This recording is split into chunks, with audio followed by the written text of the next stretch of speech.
stands for teaching, E stands for educating, and A stands for bringing awareness. And that's exactly what we are doing.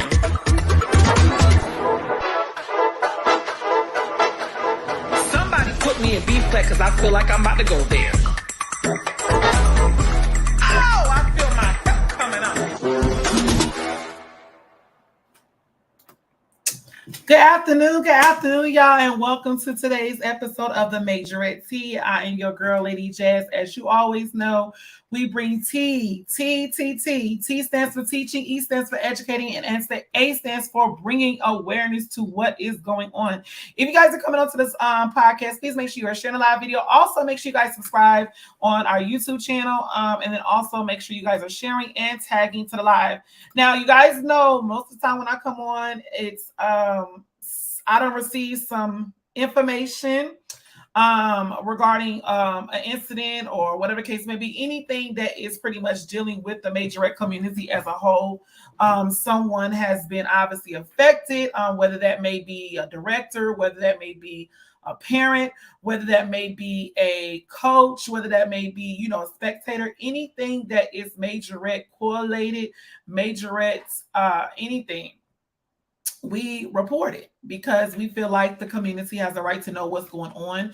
Because how are we able to come to some sort of resolution in our Majorette community or make our Majorette community better if we're not bringing what has to be done, meaning what we need to bring to the forefront so people are aware of what's going on, so people can actually kind of be on the lookout for certain situations, certain individuals, what have you. So I was contacted by a few parents from a team out of Charlotte, North Carolina. Now, I want to let you guys know my stance on everything. I have to remain neutral and I have to remain partial to whatever's discussed. At least that's what I try to do, unless it's a mess going on. I feel like I got to just kind of jump in. But I try to remain neutral with with whatever is being brought to me, because again, number one, I'm not there, so it's one side and then it's the other side of the story, and then it's somewhere in between. We have to find the truth. So obviously there is something that's taking place in Charlotte, North Carolina. As of recent, there have been some parents that have been affected by this organization. There has also been coaches that have been coaching the said team that has been really affected by the situation. And they came to me wanting to know what can be done. I told them, I said, listen, you guys want to bring it to the forefront, that's up to y'all. But before we bring on the forefront, we need to make sure that we have all of our things in order. So, I advised the parents to come up with bullet points of what they wanted to discuss on the podcast, just so that people are understanding that this is not a bashing session, but this is just an informative. These are parents that obviously have been affected by this team. This is parents that have been affected by actions of the directors or lack thereof. So it is definitely their choice if they want to express how they feel on the podcast, and there's nothing wrong with that. If they want to express how they feel, because obviously there's a voice that needs to be heard. So essentially, I'm gonna just give a little bit of background. You guys, make sure y'all come on the live. Make sure you share the live video, tag a live video, invite a live video. I do have the parents in the back room, and I can see them on. So before I bring them on, I just want to kind of give you guys an overview of what has taken place. So essentially, there is a team out of Charlotte, North Carolina called the Carolina Divas. Carolina Divas is a big team. They did do my show. They did my show by way of the coaches. Coach Joshua and Coach Kevin are very, very much close to me. And Coach Josh and Coach Kevin have also judged for me. They actually were my judges for my nationals in LA, and they went back and said, listen, we have to do our show. We actually was able to experience it for ourselves, and we have to do their show. Granted, do I think that Carolina Divas would have came had it not been for Josh and Kevin's input? I do not think they would have. However, they did actually come, and they did a phenomenal job. However, things aren't always as it appears or as it seems. So there has been some trouble in the land. They have said that there has been question of fees, question of uniform, question of funds. some other allegations that they're going to go into more detail with. So at this time, I'm actually going to bring on the parents. Now, listen, you guys, my teacups, y'all know how this works. Anything that you guys want to ask, anything you guys want to discuss, you guys can make sure y'all put the comments in the comment section. I will be reading through them, and as I see fit, I will post them on the screen so everybody can see it, so we can get you guys' questions answered. If there's something that I missed, please make sure you guys are commenting so I can actually see it. Again, let me make sure I make this disclosure. Everybody had an opportunity to come on the podcast. Let me make sure that perfectly clear. I also invited the director and who works with the director. I invited both of them on as I should. I can't say it. I invited both of them on to come and tell their side. And honestly, the only thing they did was look at the message and they didn't respond. So I take that as they're not coming on.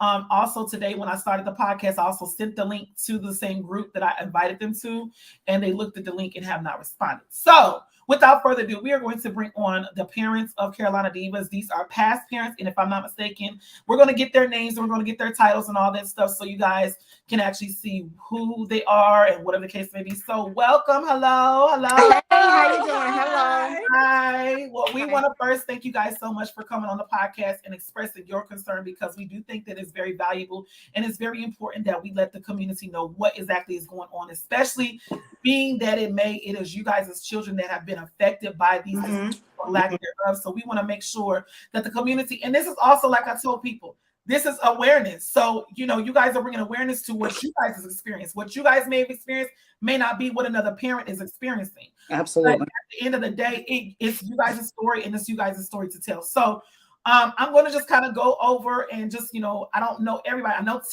of Tisha. So Tisha, can you, I don't know who Jaden is. Someone by the name of Jaden just joined. Okay, they just clicked off, so I don't know. Okay. Go ahead, Ms. Tisha. Okay, so I'm Tisha. At once upon a time, I was the president of the parent committee. Turn your camera so we can see your face. Okay. I'm Tisha. At once upon a time, I was president of the parent committee. As a matter of fact, all the way up to July 2022. I'm going to let the other ladies introduce themselves and what their position was, okay? Okay, thank you. You good with that? Okay. Hi, I'm Nadia Leitner, and I was on the board of directors, and I was with the team. Well, my daughter's been with the team, was with the team for probably almost 2 years. Okay. My name is Lady. Once upon a time, I was the president of the organization. And I also had 2 daughters on the team as well. Okay, so we have Nadia, we have Miss Tisha, and we have, what was your name, sweetie? Lady. Okay, so let me ask you guys a question.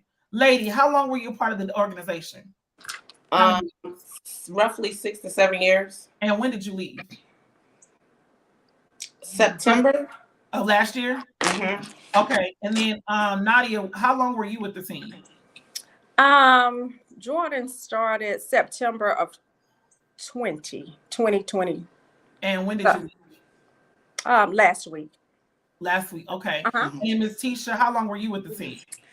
Cam danced with the team for 4 years. So we're looking at, like, she started in July. What was that? June 11th,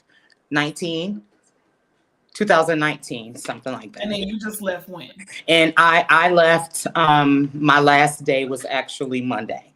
Mm-hmm. I don't know who this one. I want to make Key Leitner. You have the link, obviously. Can you tell us who you are? Because you're in the. Oh my God! I think that's Nadia. We that's okay. Yeah, that was probably my husband logging on. Okay, gotcha. Okay, yeah. So let's start from the top, because I want to make sure, obviously you guys were a part of this organization for a few years. So evidently there was something about the organization that you guys liked, or that you guys wanted to be a part of. What did you guys like about the organization? I'll go first. Basically, I started side-eyeing the organization a while ago, but to support Cam, because Cam wouldn't leave. So What I did like about the organization is that it kept my daughter busy, right? And that we were allowed to travel and compete. I did like that. And at one time, I was foolish enough to think that it was a family atmosphere. Got you. Okay, Miss Nadia. I liked the organization initially because I did think it was more family friendly oriented dance team. My daughter enjoyed it. She enjoyed making friends. She enjoyed the coaches, especially. And she also enjoyed traveling. And it gave us family an opportunity to travel together as well because my husband participated, my son participated, his basketball team participated. So it gave us all the opportunity to just be together and have that camaraderie and just to be able to support Jordan. Okay. Okay. And Miss Lady. Yes, it's about the same. So, as far as it being like family oriented, my girls loved, bonding and making new friendships with everybody on the team. They like going traveling, and it was just the girls had a good relationship amongst each other as well as parents. Okay. Now let me ask you guys this. That was so what I heard was from all three of you guys, I heard pretty much you guys joined it because y'all like the fact that they traveled, y'all like the fact that they were creating new friends and new bonds with the girls. That's the girls. Let's get to the parents. What was the parent dynamic between the parents of the girls on the team? I would say the parent dynamic was, of course, let me get the camera. Of course, parents within teams have their cliques, of course. So of course we all formed a great friendship, and our girls formed a great friendship as well. And we formed a good professional and good, friendship, professional friend. I guess a professional stance with the coaches as well. And I like the fact that the last two coaches that had come on and joined the team, they really exposed our girls to something that they never had been exposed to before. Not just creative competitions, they were able to do HBCU competitions. They were able to actually learn the discipline of HBCU dances as well. So I really like that from a parent aspect, that they were really being introduced to all styles of majorette dancing. Okay. And I just want to put this out there. You guys did do my show last October. What was you guys' feedback, or what was you guys' feeling after the October Spootastic show? So I'll pass the camera. After the October show, you could really tell that the dynamic between the team was starting to break down, because you could see it on the floor. They were not dancing as a cohesive unit. And then that's when a lot of division had started forming between the parents, the staff, the directors. So after that, everything pretty much really went downhill after that. But it really started with your show when we really started to see the division amongst the team. Okay. But overall, your show was good. If you're asking for our feedback with that, your show was good. We had a great time. It was ran pretty smoothly. That was the first time, and I was amazed. Yeah, in her show, I was excited, and I was amazed that we even got out at the time that we did, considering everything that was going on. So your show was great. But that is exactly when we saw the breakdown. The changes. The changes. My daughter actually, she got hurt during the palm routine, and she twisted her ankle. But we were staying in Atlanta because we had other plans in Atlanta that didn't go through. But no one even bothered to check on my daughter. She probably hurt her ankle. It was Saturday. She hurt her ankle, and I finally heard something Monday. Hey, how's Cam? And that's okay, because I needed to make sure that she was okay, just as her mom, right? Yeah. Yeah. So, Betty Jones said, "I am here." Do y'all know who Betty Jones is? Miss Betty Yes. is also a parent she's a grandparent that was paid in full for 3 dancers. Betty had 3. Her 3 granddaughters, and when her granddaughters quit, she never received her uniforms back. But Betty can certainly tell you her side of the story as well when, once we get into that. So let me ask you guys a question speaking on that, because I do want to get into the nitty gritty of, because I got to write some notes. So if you guys see me looking down, that means I'm writing notes. I want to cover everything. So let me, because and I'm not getting y'all business because I want to know. Okay. We going somewhere with it. So if y'all are on the camera, please, I didn't even see either both y'all faces, just one face, so we can get it. Okay. So y'all monthly tuition. Mm-hmm. How much was our monthly tuition? All right. So our monthly tuition started off being $100. And then when she brought Josh and Kevin aboard, if our girls was in stand battle, which was an additional day, she went up by $25. So it was $125 per month. And that's if the child was on stand battle squad. Right. That's correct. Other parents, it was $100. And lady, was it any discounts for you having 2 dancers on the team or anything like that? Because I wouldn't know. Well, mine was different because I started like. Oh yeah, so you were kind of grandfathered in, yeah. Ladies was a different rate, so ours was 100 and 125. Okay, and then when we want to talk about uniforms, so that's a big thing when we talk about uniforms. Y'all uniforms, how many uniforms did you guys have? Okay, give us a moment. So they had 2 stand battle uniforms. Mm-hmm. They had a pom uniform. Mm-hmm. They had 2 HBC uniforms, right. HBCU uniforms. They had what else uniform? What was that pink and blue one? The one-piece pink and blue with the. That's the pom-pom. They had 2 pom-poms. So they had 2 of each. Yes. 2 poms. 2 stand battle and 2 HBCU.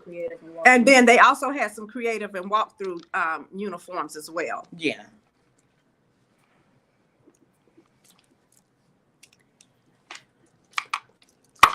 Okay, and how much was the stand battle uniform? From when I first started, Jordan's initial stand battle uniform was $200. For one? For one, yes.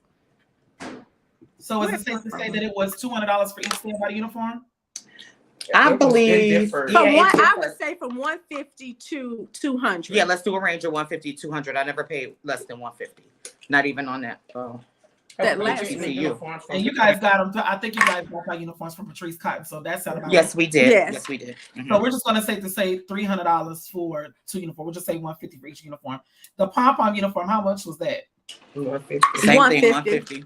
So we're just going to say $300 for those because that was 2 of those. And then the HBC uniform? They were what? $170. Let me look at my Cash App, Jasmine. Where's my phone? I don't know for 140. So you already know it was 140? I believe it was 140. Yeah, we'll go with 140. So 140 times 2. Mm-hmm. So you're looking at 280. Mm-hmm. Okay. And then as far as in creative and walkthrough uniforms, that's something that that y'all pay. So roughly, let me make sure I get my calculator out. Now, with our uniforms, would those uniforms be for the entire season? No. It could change at any time, really. Yes, was that when they started HBCU, they had one initial uniform, and then probably about 3 or 4 months later, they changed for the seniors and ordered the rest for the juniors. Yes. So it changes. Okay, so we're gonna do this. Monthly tuition $125. That's with stand battle. $300 for the 2 stand battle uniforms. $300 for the pom-pom uniforms, $280 for the HBC uniforms, and then creative and walkthrough. Roughly, what would you guys say y'all probably spent on a creative or a walkthrough? It really that one is hard. That really depends. Maybe would have a better idea. So that silver one that last silver one. That one was like $95. Okay, the last one for your competition was $95. The alien one that was walkthrough. That was walkthrough. The creative, I think I paid $110 or something like that because it was a witch dress with a hat or something along the lines. Remember that? And then some got different. Yeah, it just differs really with those. Okay. So we are at $1,210. Ooh. That's not including competition fees. Competition fees. Thank you. Yes. 1210. How much was y'all? Okay. Now, when we say competition fees, When we say competition fees, Because I want to know what does the competition, because then now we're getting into what does the competition fees include? Going out of town. No, because So we were told that the competition fees included, the regular competition fee that the host would charge, and also So registration fee. registration fee. Thank you. That ain't that the highest you're gonna pay in that is $250 if you do my show. So we say that's $250 highest to $250. All right, and then what else? They couldn't include the bus fees because the girls Yeah, paid they for had their to pay own separate. transportation. Okay, but y'all still had to pay for that. That's money coming out of your pocket. I want to calculate everything. Yes. Gotta pay. Yeah, So Yeah, the bus fee for the girl was how much? $60. It went up to 60. It was It was $60 when $60. it was $60 to come down to your show, Jasmine. $60. Okay, and then parents, y'all had to pay more. Is that correct? If we got on the bus, which we had stopped riding the bus, we would have to pay the other $60. Yeah, and then I helped out with the bus because I had like 6 basketball players that would travel with us, and they would charge the fee as well. Okay, so y'all wouldn't ride the bus. It would just be the dancers on the bus. No. Well, we stopped. Sometimes We stopped riding the bus. Okay, y'all stopped riding Recently, yes. the bus. So I'm just gonna say dancers bus fee with the parents is $120. Okay. 60 times 2 is 120. Is that right? Yeah, and then the kids had no option. They had to ride the bus. They had to ride the bus. Okay. All right. So we got bus fee. What other competition fees did y'all have to look at? I'm trying to get all the calculations. The competition fee for out of town was $80 and in-state was $40. Okay. Out of town was $80, the competition fee, and in state was what was it, 60 or 40? $40. 40, yeah. Out of state fee $80, and then in state was You need to $40. be in the camera. Yes. That's correct. 40. Okay. And what did those out of state fees? What were they for? We were told it was for the registration fees and also to pay our coaches. Remember that, right? Okay. To pay their coaches for what? For lodging. Yeah, to pay for their lodging. And then we'll get into how we fundraised for that, how that was really fundraised for. But it was still asked of the parents to make the payment. So whenever you're ready for that. And every parent had to pay that? I'm just trying to make sure I get Yes, this. every Yes, parent. ma'am. Yes, ma'am. Because I'm about to do some calculation. How many roughly, because I've seen y'all team, so y'all are a big team. Roughly, would y'all say y'all team is about 60 girls total? Yes. Yes. Estimate. All right. Mm-hmm. So we're looking at 1210 plus 250 plus 120 plus 80. That's out of state. I'm not gonna do the in-state. No, I can do the in-state because y'all do in-state shows too. 40.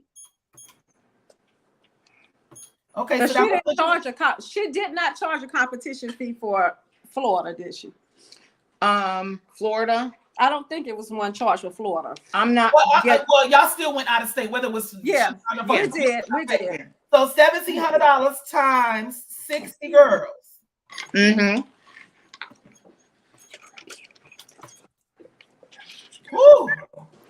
Oh, that's not even all the fees. Oh, and that's we. Hold on, I'm just because I'm gonna get the rest of them. That is at $102,000. Ooh, ma'am. That's what I calculated. she hit that The calculator boots that later like Medea. the title boots were $50. $50. Okay, title boots, $50. The diamond uniforms. Oh yeah, we forgot about the black and white and the blue. Oh yeah, they got a black and white outfit for for Vegas. How much was that outfit? Yeah, honey. Lady, get right here. I'm getting ready to start my break. I think it's 35 for the bottom, 35 for the top. It was $70. Yeah. Per my daughter, it was $70. For what? The walk-in uniform for Vegas. A walkthrough. No, walk-in. Oh, the warm-up. Yeah. And Jazz, we really got some figures for you for our Las Vegas trip when we all start side-eyeing. Don't forget that. Okay. So walk through warm-up,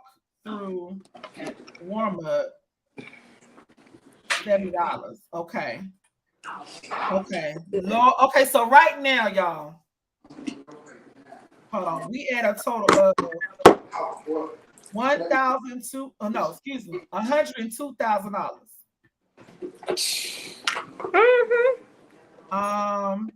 We y'all- pay for plane tickets this way. We pay for plane tickets. Well, that's something y'all gotta pay for. I'm not gonna, that's Yeah, okay. I just want to get what you guys actually pay for y'all child. So what I have right now is we're at with monthly tuition, walkthrough. I didn't even calculate the walkthrough uniform. I didn't calculate that. 2 stand battle uniforms, 2 pom-pom uniforms, 2 HBC uniforms. I didn't calculate any creative or anything like that. Competition fees, dancer bus fee, out-of-state fee, in-state fee, title boots. I didn't calculate title boots. So without the title boots and the walk-through uniform, y'all were sitting at the organization said at $102,000. $102,000. Mm-hmm. So I'm trying to figure out now we got to get to the nitty-gritty, because I do notice what one of y'all bullet points I said was misappropriating of funds. So let's talk about that portion. When you guys say misappropriating of funds, are y'all saying what y'all paid for did not go to what they were saying it was going for? No, that's not what we're saying. That's based on. Okay, well, clarify for me what we doing with that. So from my understanding, let me know if I'm wrong. Mm-hmm. This is a nonprofit. They were. Wait a minute. Hold on. You said nonprofits? Mm-hmm. I want to make sure the people understand, because I think I'm understanding what. Can you charge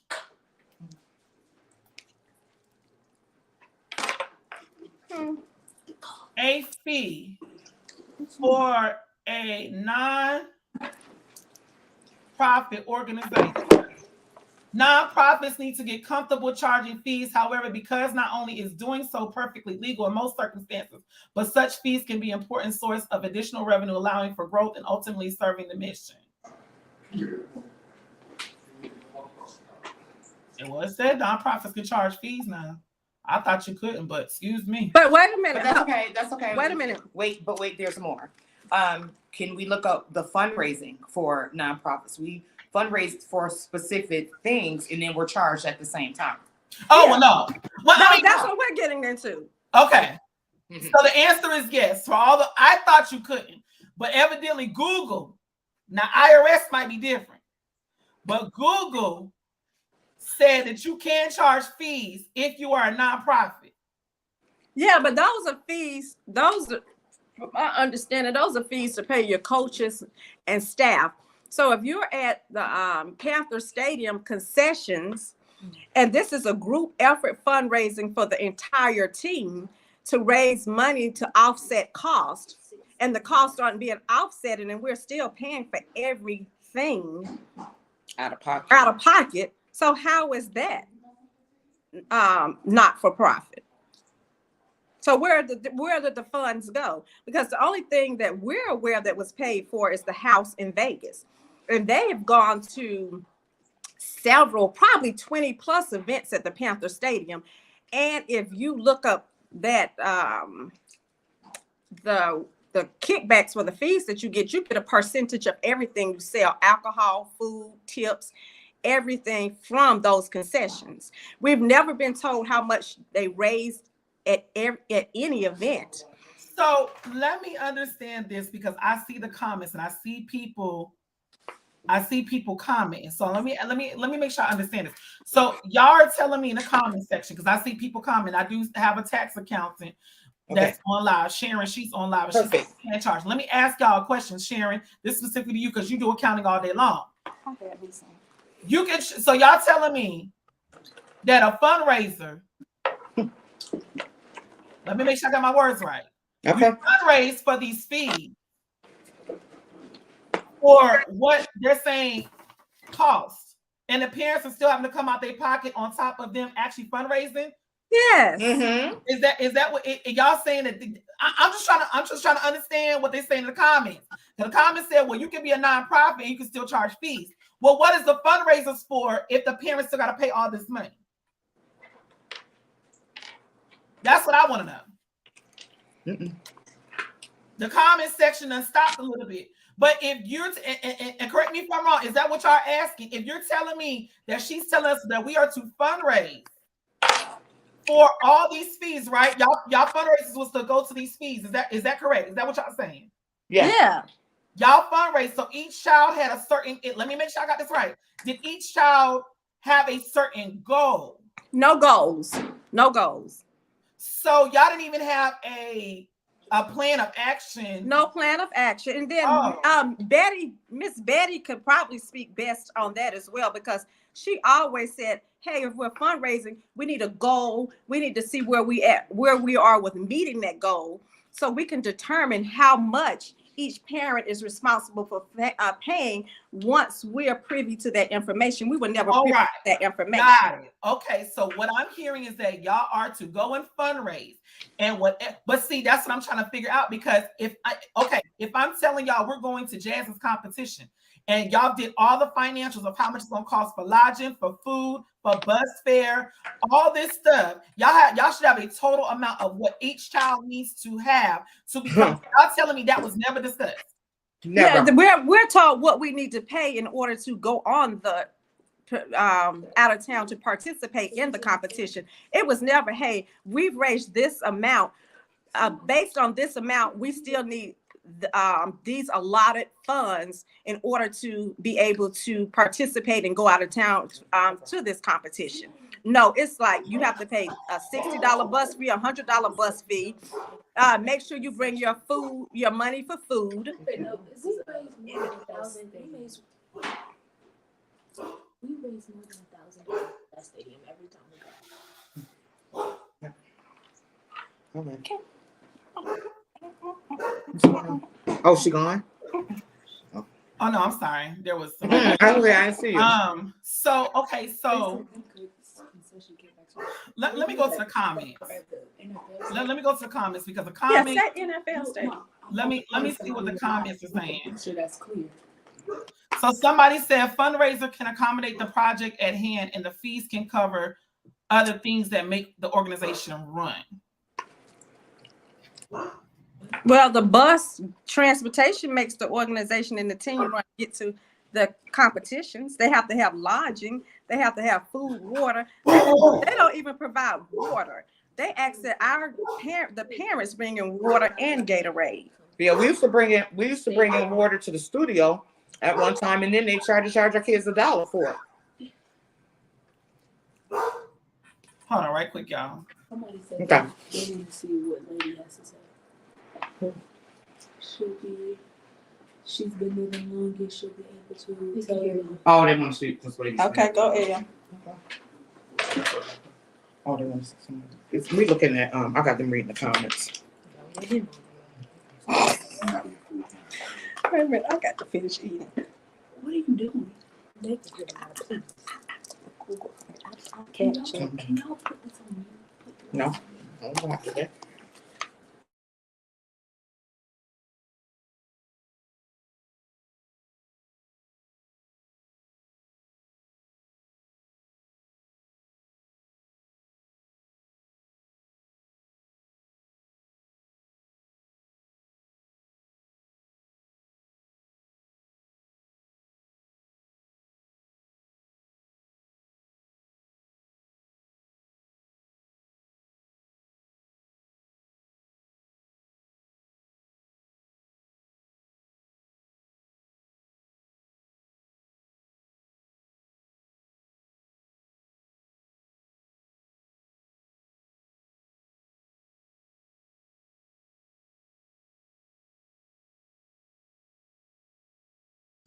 All right, sorry, y'all. I had someone trying to come to paint my door. Okay. Yeah. So no, they're gonna have to come back. Okay. So let me get to the comments, y'all, because I want to make sure that we understand everything that's going on. I want to make sure. I'm trying to read the comments. It's a lot of comments in here.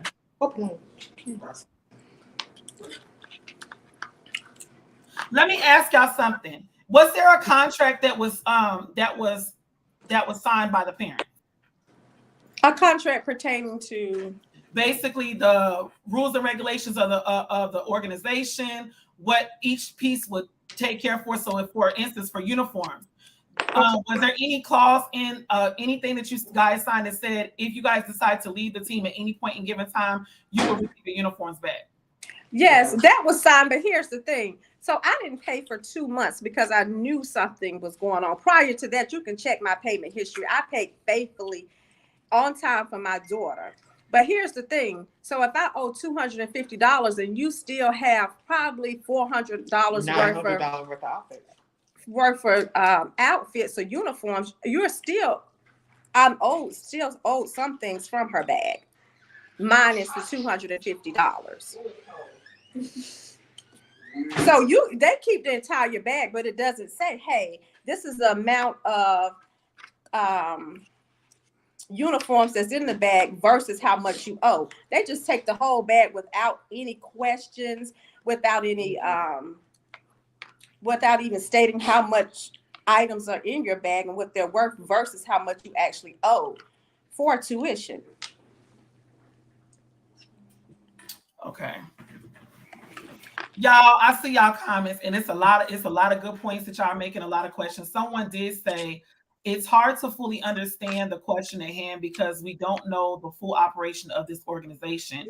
Are they practicing at a free facility or do they own the facility? The only shady thing I see so far is them not providing a total cost for a child per trip. It can be that her fees for participating don't cover the rental of the practice space, so she has to cover the cost of the way. So the cost is covered by the monthly tuition. If she has 60 girls in the monthly rental fee is $5,000, she's easily covering it. Because she's she rents her own studio at this time. So so that's what they want to know. So they don't own it, they rent it. They're renting it, Yeah. but with the amount of girls that she's having, she surely can cover that cost.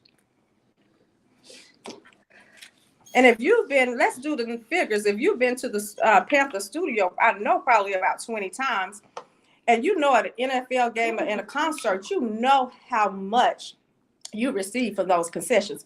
Cam, you were there. You've been to the concessions. Tish, you have too. Mm-hmm. So what would you say just from that one day? What they probably? I know for tips. So someone is saying, Dakina's saying, well, who is to say that everyone is paying tuition on time or not?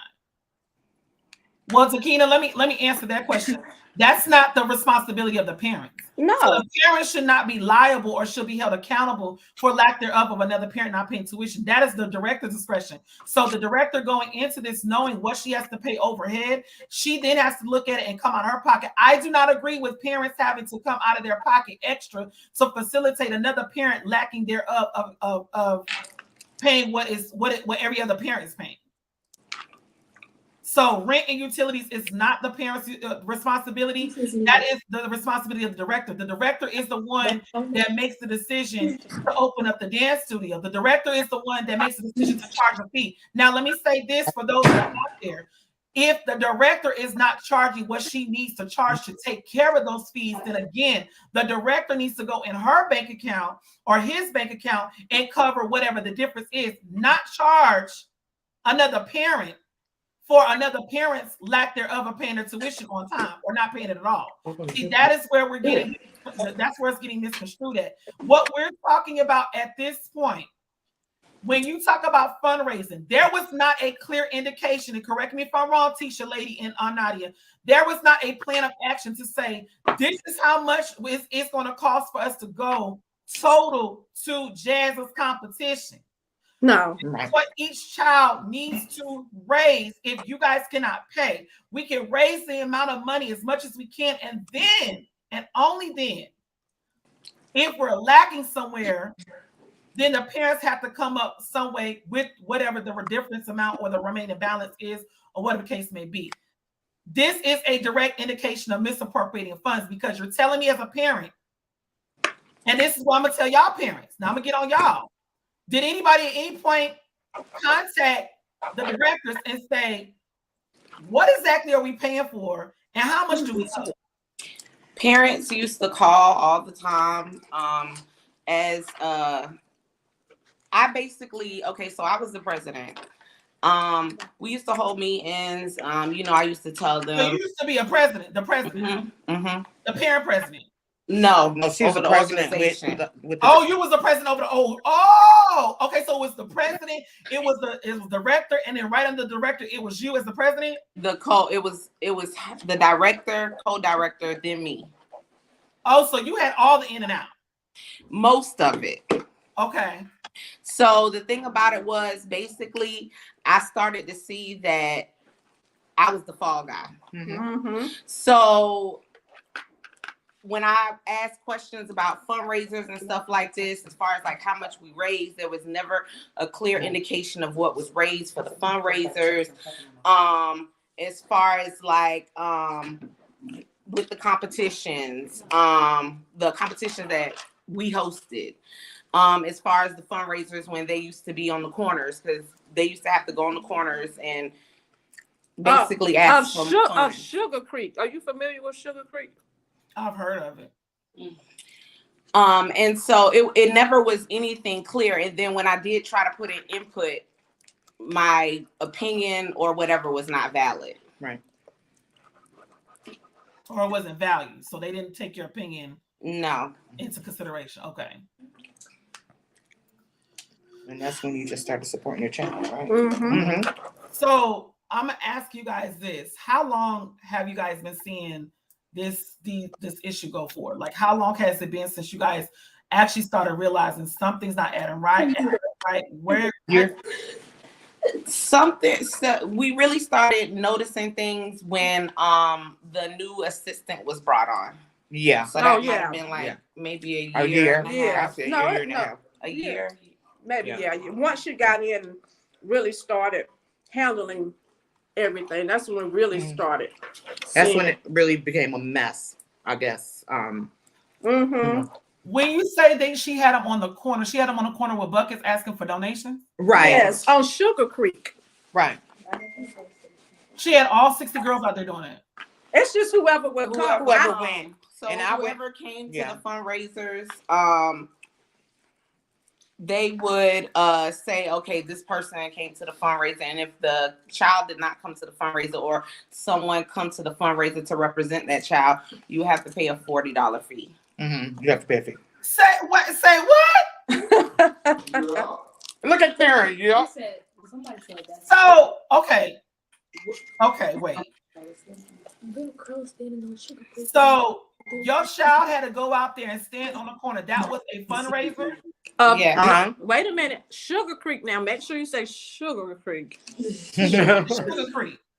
And if your child did not go to Sugar Creek and stand on the corner and ask for donations out of a bucket, everybody else got charged a $40 fee for not going out there. Yes. That's correct.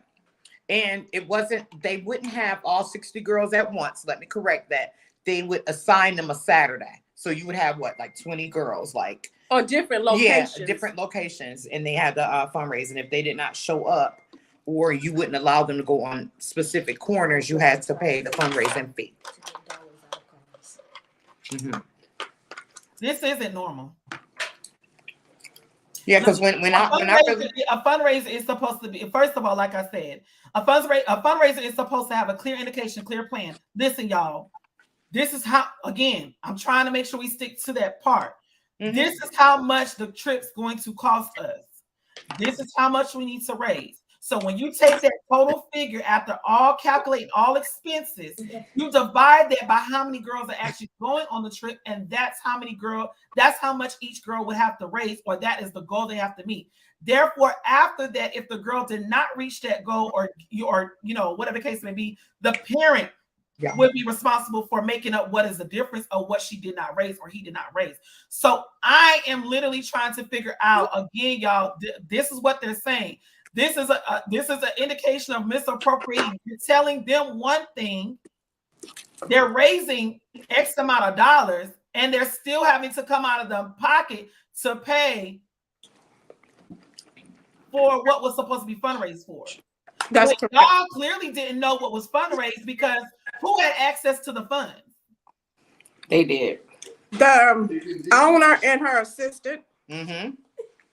And the owner's husband. So y'all really didn't even know how much y'all was even bringing in via fundraising? No. But she wanted everyone to come to the Panther Stadium and participate in that fundraising. And even had, for instance, Cammie going, and Cammie wasn't even supposed to be there because she wasn't, what, 16? 18. So you had to be 18 to work in the Panther Stadium. Mm-hmm. So, oh Lord. So basically, it was up to the seniors that was 18 to raise money for the entire team. Well, the And parents went. I So went. the I went parents before too. either if the dancer is 18, they could come and fundraise, or a parent, or just a representative for that child. One dancer eligible at the time. There's only one person eligible. It was only one. dancer. And from our understanding, it was only one dancer that was eligible to participate in that fundraiser. But several did. But she had several participating in the fundraiser. And per the dancer here, she said the director had her lying about her age. I wish she would have And told me because I thought she was able to. I'm purchase as a sure member. that I'm thinking the reason for that was because they were selling alcohol.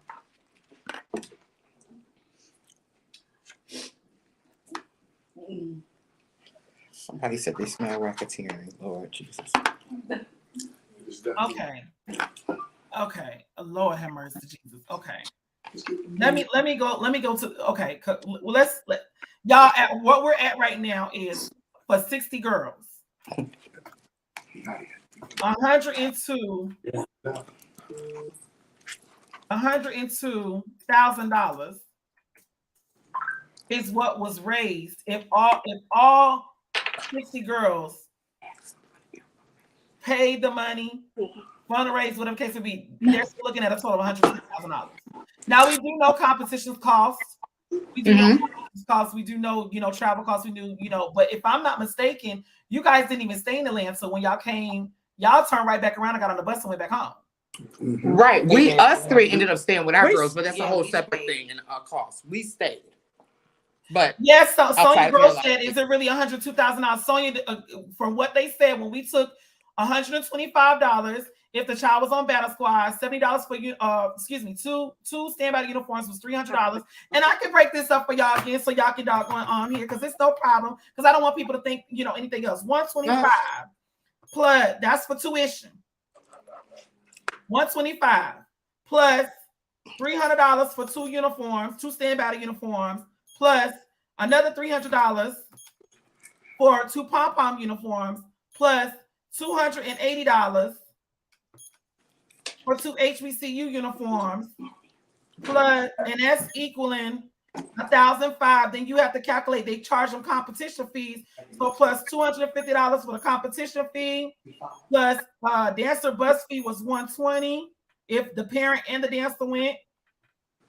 Out-of-state fee would be $80, plus in-state fee, because they did in-state competitions, was $40.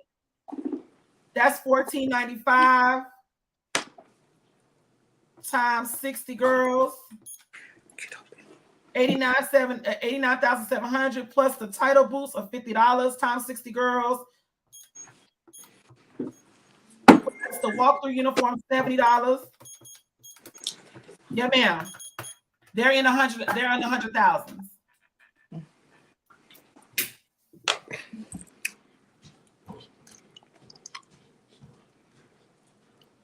Sonia said, no, everyone is in pain, Jazz. What do you mean, Sonia?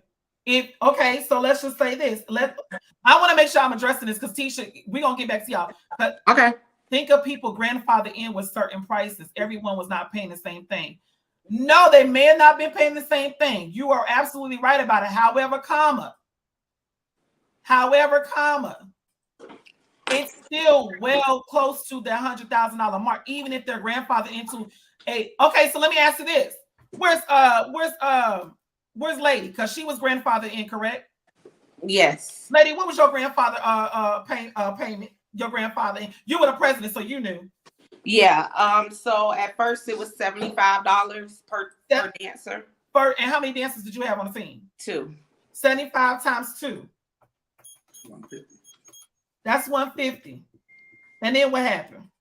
And then it went down to 60. So it went down to 60 per girl? Mm-hmm. So we're going to get a benefit of down, say 60 times 2, that's 120. Plus, both of my girls want to stand battle. So you had to pay that So how did your fee go up? So when your fee, I ended up having to pay the $25 per dancer for the stand battle, for them to be on stand battle. so it was 60 plus 25. Mm-hmm. All right, so that's 60 It's 85. plus 25. That's $85 times 2. 170. That's 170. Is what you pay. Yes. Okay. No, we don't know how many kids was paying that because we don't know who, we're just saying it was 60 girls. So even if the math is off, it still was close to $100,000. If you times majority of their fees times how many girls they had, that's how much it was bringing in close. It might be a little bit less than that. Bottom line, with the fundraisers, parents that is out there, and you will belong to a team, the parents need to ask questions and you need to get a clear indication. If the director cannot give you a clear, itemized sheet to say, listen, if you ain't stealing no money, and I'm not saying they stole it, I'm just saying, if you don't have no worries about misappropriation of funds, you should be able to say, this is how much it's going to cost. This is how much we're looking at raising. This is how much your child has raised so far. That's not hard. And if you can't produce a plan of action to say, this is how much we need to raise, this is how much we've raised, and this is how many more fundraisers we have to raise to meet the goal, there is something that's missing here. Y'all seeing there's a gap somewhere. There's a gap somewhere because we're talking about parents' time, their money, their patience, their gas. All of this is taken into consideration when you're talking about your child. So again, no one has an issue with paying. But people also have an issue with paying if the pay is not making sense. I don't know any parent in their right mind that just want their child to be on a dance team so bad they're just going to keep dishing out money, and they're not seeing the fruits of the labor. Why are we raising this money and still having to come out of our pockets with what you're saying the fundraiser was supposed to be for? Is there any way unclear in the comment section? Because to be honest with you, I'm making it as clear as day. If you're telling me my child owes $350 for her entire trip, guess what? As a parent, okay, we're going to get our ass out there because if the parent don't want to pay that money, we're going to get our ass out there and bust our ass to fundraise for the team. But again, who's to say that? Each person needs to be allocated for how much money they raise, or if they attended, this is how much they raised. So we're going to split this amount of what was raised at this specific fundraiser for these specific girls that was there and divide amongst the girls that were there. That is keeping an itemized statement. Where is your spreadsheet? No spreadsheet. No Where is spreadsheet. your spreadsheet? Jasmine, one thing, we have Mr. Green, a father here. He wants to talk with you about the whole Vegas trip as well, about the funding. Oh yeah, we gonna get to Vegas. Tell Mr. Green and hold his sources to tell him don't trip Tater Chip.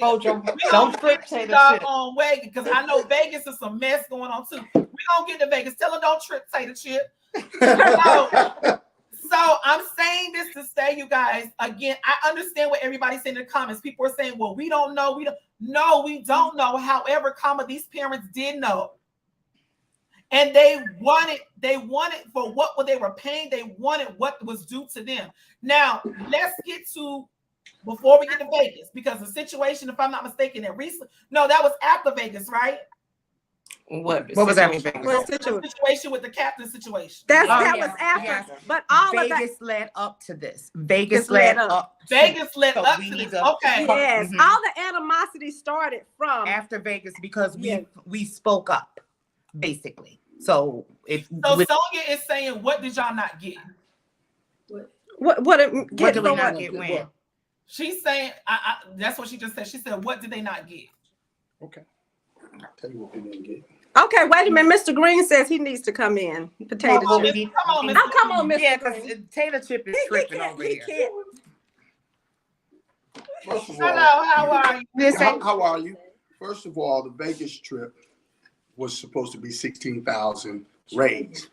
Then it came to a $27,000 fundraiser. So when we got right there towards the end, they came in, pulled the parents in. We don't even have enough money, some fundraiser, some sponsorships pulled out. We don't have a bus for the kids. What do you mean? Well, we have a bus for half of Vegas to pick us up and drop us off, but we can't go around. So immediately I said, well, what do we need? She said, we're $2,000 short. I said, okay, here's 5. Another parent said, we'll give you 5 too. We meet you halfway. $500? $500. Yep. Okay. So y'all coming out and paying $500 off. Okay, so let me make sure I got the paper trail. She first originally told y'all it would cost $16,000 for the entire team to go to Vegas. Right. The stay in this Airbnb, but then it came to 27. She said it was going to be 27,000 all the way around. So let me say what the difference is. 27,000. Is that right? Make sure I'm not putting the 27,000. Okay, 27,000 minus, you said 16,000 what she originally told you? Yeah. So that was a difference amount of $11,000? Yeah, about $11,000 difference. Okay. So she came back, she said, we don't have the bus. So I said, okay, I'll give 5. This other parent, he gave 5. We met him halfway. So they came up with the other 1,000. We get to Vegas, we had the bus. Then we had to pay for another bus, that limo bus. Yeah, we paid for that for entertainment for the girls, like a limo bus. And a family paid for one bus by themselves and fed the entire day, everybody on the bus at Chick-fil-A after the competition, because she said, I said, Mrs. D or Lisa, the kids need to eat. They've been competing all day. She said, everybody doesn't have their money to eat. We're going back to the house and we'll have to go to the grocery store and cook. What? At 7:00. But I would like to start with that we fundraise for this trip. She's like, oh my God, I know. We fundraised at the stadium for this trip. These girls did not fly for free. Nope. The parents paid for their dances tickets. For my wife, myself, and my daughter. It was like $1,600. Yeah. So we paid for that. We paid that, no problem. We get to Vegas. We had some kids that were short. So we end up buying food one day, the day of the competition, because the chef didn't show up, and we recommended the chef out there. Yeah, so I did that, so I felt responsible. We felt responsible. We brought breakfast for the whole entire team, so And everybody. And then the next day, I cooked. The thing that got me about the Vegas trip, prior to exiting Vegas, Josh and 3 students were leaving early, so they were supposed to have the bus come pick them up. Bus never showed up. We needed to be at the airport at 11. We're all waiting for the bus, the entire team. No bus. So finally, I had to corner Mr. D. Hey, yo, man, what's up? Why isn't the bus here? And he finally broke down and told me and said, hey, the bus ain't coming. We're talking about when they make people have to pick us up. I said, oh, it's 10 o'clock. We need to be at the airport at 11 so that we can get. So we all had to, again, Uber with the kids, everyone. Then they had some kids that didn't y'all don't follow this. If this ain't misappropriating, I don't know what the hell is. So let me, before you keep Mr. Green, before you keep going on, were y'all able to raise the full 27,000 that you know? We don't know. No, we don't know. We don't know. They cut all of that. She kept saying, well, this was done, this was paid for, this was paid for. But they went to the stadium every weekend. They had if it was parents, kids, they had you there working the stadium. And at one point she said it was a delay in the check. That's why the delay in the payment, right. Yeah. Right. She said it was a delay. And I would like to also, then we could go back. I would like to mention one parent that me and Theron, if we could have, grandparent, we would have took all her grandkids. Her and her daughter went to that stadium, Panther Stadium, every chance they had. And nothing was available for her 3 grandchildren. They did not get to go to Vegas. Not only did the parent went, but her daughter went every time the Divas went to the stadium. Every time they had a program that we were supposed to work and fundraise, and then they told them it was nothing. So me and my wife was like, well, how much do they owe? I called Miss D himself. Is her daughter a part of the team? No, well, her granddaughter is. The daughter's daughter. So the young lady, the grandmother went every time. Hear what I'm going to say. We called, said, okay, how much do they owe? Because I was going to buy one of the tickets. Miss D said, oh, they owe over $5,000. I said, how? Over 5,000 with tickets, because it was the grandmother, the 3 dancers, the son, the grandson that was supposed to go because because she had custody of him. She never gave them amount that they raised from going to the stadium. She said they owed. And we were under the impression that if you go to the stadium, that would knock down some of your costs to going to Vegas.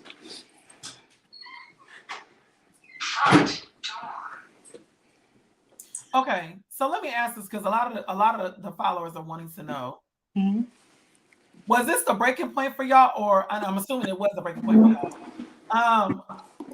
Oh, I was done after Vegas.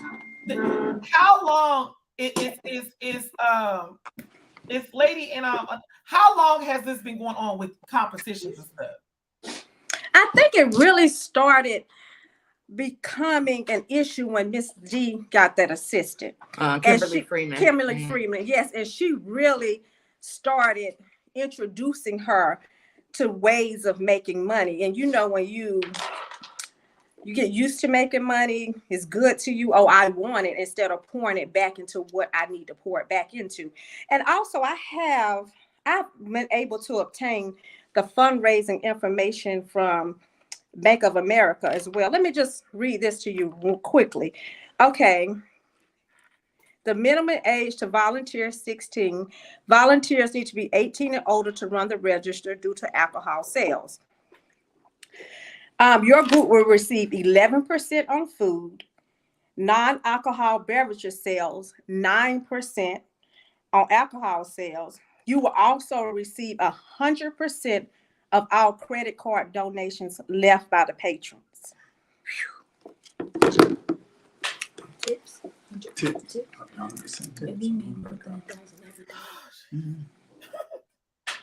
Okay, let me get to another bullet point because She died of it. She said that she died. Because it puts a bet. Because listen, coaches, directors, if y'all don't have y'all stuff in order, listen, we're not telling y'all to tell the parents where the tuition money is going to. I've said it before. Tuition money is none of the parents' business. Whatever you decide to charge for tuition, that is what you charge. If that's going to pay for the building, that's what you charge. If you want to charge it to pay for the utilities, that's what you charge to be a part of the organization. That has nothing to do with the parents. But when you're talking about putting the kids out there and fundraising, and I don't like to use this word, but I feel like this is the word to use. Y'all seem like y'all tricking off the kids. That's what it is. That's a good one. You're tricking off the kids, and then when you say you're not clear and evident, the reason why you can't be clear and evident because there is some misappropriation of some funds.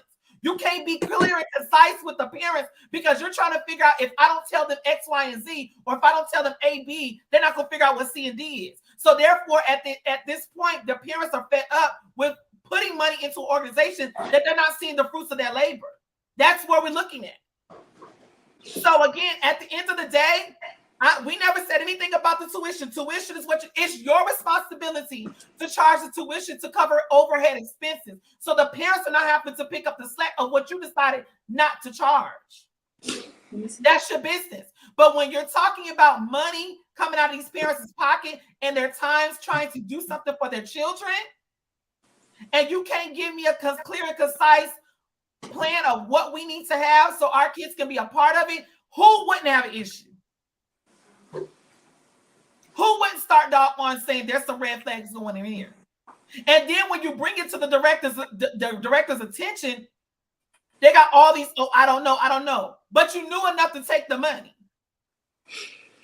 So you had to know something. And then you have you have an assistant that is supposed to pick up the slack to help you get stuff in order, and it's still not in order. Anytime you take a fundraiser, there is a spreadsheet. It's a Word document. Y'all paying $102,000 total for fees and all this other stuff. Surely you can afford $99 for a year subscription to Microsoft Office. Okay? which Excel is included in Microsoft Office. So if you wanted to stay ahead of your books, now let me tell y'all, to be honest with you, y'all better be careful too. Because if your stuff ain't in order and these parents decide to go a little bit further than this, you can get an audit. And if you don't have the Excel to show where funds went to since you're a nonprofit, that is when you will start looking at legal stuff. You got too much money coming in from too many kids, parents, to not have your stuff in order. I'm just saying. So again, when you were talking about you got 60 girls, that's a hella fire team. And you should already have, you should have a, let me say this. You should have a spreadsheet for the kids that are on the Stand Battle Squad and what their fees and dues that they have to pay and what they paid and what they haven't. And then you should have an itemized spreadsheet to show the kids that just paid $100 that's not on Stand Battle and what their itemized fees and payments are due and who's paid and who hasn't. That way, it's no discrepancy when it comes down to who is going and who's not going. But to me, I'm listening to this. And I got to do my nails with this because it seems like there was a lot of favoritism going on. I don't know why that just set in my spirit, but there seems like there is a lot. There is some stuff that's going on that is not being told. Oh. So again, you guys, you got to have your stuff in order. Because if it's not the parents that's going to come after you, it's going to be that good old IRS. And they're going to want to see a clear itemized of what you guys are taking in. And if these parents are coming to them and telling them that they have paid all this money into and they still had to come and pay y'all money, somebody is in trouble.